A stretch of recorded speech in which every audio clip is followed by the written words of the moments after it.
Today we're going to be showing you how to repair your quarter window on your 2005 to 2009 Ford Mustang. If your quarter window isn't working, then you probably need a new motor, unless your pulley lines here are broken. Then in that case you need a whole new mechanism. But if you need a new motor because it's not going up and down, it's buzzing, you need to order another one online, and we'll give you a link in the description, and replace it so that your window can go up and down. To do this, it's best to have the window in the up position so you can access the screws for the motor. Let's get started. You'll need a T25 for these 3 screws right here.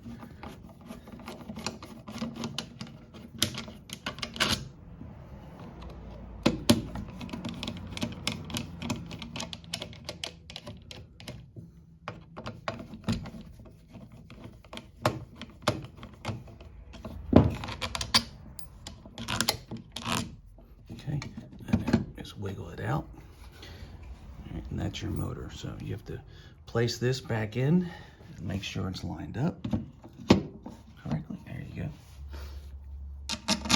Put your screws back in.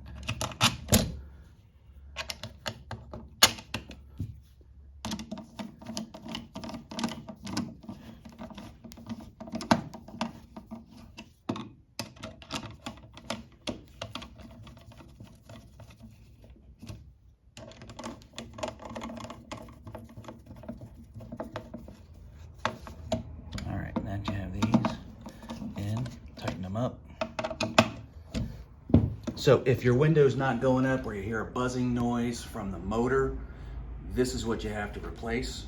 We'll put a link in the description so you can go right to it and order one off Amazon. Or you can go to your own local auto parts store and order one. Or even go to the dealership and they'll order one for you too. We'll also have a link as to how to remove your window. We have a video on that, so please see that video to show you how to get your window out. We bought this at the used car part store or salvage yard, and that's probably where you'll have to get yours because they don't sell these online. But they do sell the motors, and that's typically what fails. Like I said, unless your cords here break or this is stuck or damaged, this is pretty much what you have to replace down here. If this video helped, please click like and subscribe to our channel so we can show you how to make more fixes to your cars. Thanks for watching.